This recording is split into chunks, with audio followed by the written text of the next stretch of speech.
Hi guys, konnichiwa. I-share ko naman ngayon ang kaganapan sa preparation ng kasal ng aking kapatid. Actually guys, last year yung bunso naming kapatid ang kinasal. Ngayon naman yung pangalawa sa bunso ang ikakasal. Mga simpleng kasalan lang naman to, kasalang bayan. Kaya ang mga person, tanghali pa lang inayos at nilinis na itong labas ng bahay. Itinabi na nga muna yung mga bakal na nakatambak. Eksakto nga at wala ding gawa dito. Thank you po pala sa nagpahiram ng ating table and chair sa ating barangay, Ugong. At wala nang patumpik-tumpik pa. Ngayong gabi guys ay makikita nyo ang mga expertise ng bawat isa. Ito nga pala si Kuya Tom, boyfriend ng aking kapatid. Gagalingan niya ang magtayo ng tent. Siya ngayon ang punong abala sa pagtayo ng tent with the assistant of Kuya Alan and Janjan. Tara, may pa-English ang inday nyo.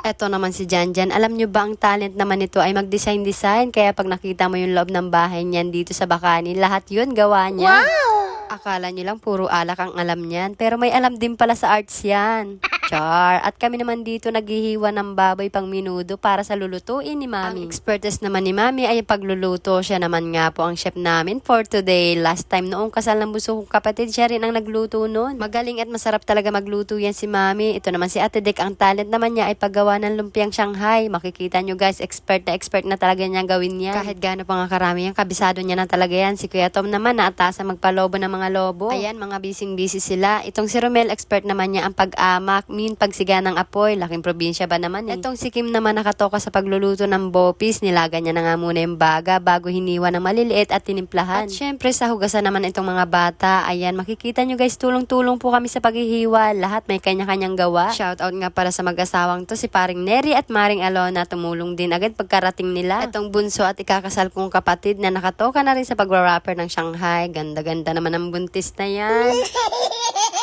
Etong si Yeng, papasok pa nga daw bukas, wag ka nang pumasok, nakakasira yan ng pagkakaibigan. What? At ayan na nga si Mami, sinasangkot siya niya na nga lahat. Or ginigisan niya na nga ngayong gabi itong mga ulam para bukas, timpla na lang siya ng timpla. Konting tambay na nga muna after maghiwa ng mga baboy at ingredients. Meron nga pala kaming panauhin pandangal guys, si Nanay nagpa-pizza. Wow! Thank you, Nay, sa pag-share ng iyong blessings. More blessings and customer pa. God bless. Ayan, guys, kain-kain lang sa labas. Ang bilis nga naubos dahil ang dami pala namin. Busog match na naman. Busog na naman ang mga bulati sa tiyan. Ayan, guys, time check, 12:40. Nagluluto pa rin si Kim. Niluluto niya na nga yung bagang kaninang pinalambot. Gamit na nga itong kalandi uling. Buti na lang, dalawang binili namin. Mabilis makapagluto ng ulam. Itong si Janjan, pinagugas na muna namin ng malaking kawali. Maya na ulit ang tagay. Akala mo pagod na pagod. Panay punas ng pawis. Wala namang pawis. Ang lalakas ng tama nitong mga boys. Tingnan nyo naman yung gagawin sa hollow blocks. Pinalagyan ulit namin ng hollow blocks dahil hindi kasya yung malaking kawas sa kalandi uling. Yan. Paano natin yan yung kahoy? Yun, 3. Dito ba? Pagano'n? Ina ka talaga.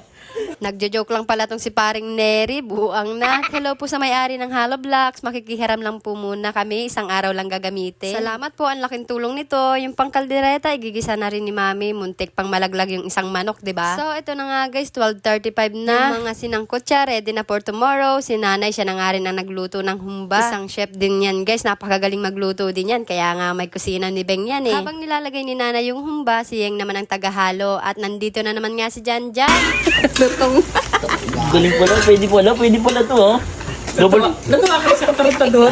ikaw naman tayo yung gamit pre. Double purpose pala to ha. Halo natin dito.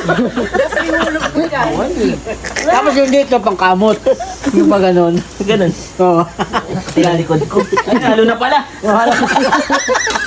Siya kasi ang naka-invento ng malaking sandok na yan. DIY lang din. At bago pa nga matapos tong aking mini vlog guys, don't forget to follow, like, and share. Bye-bye!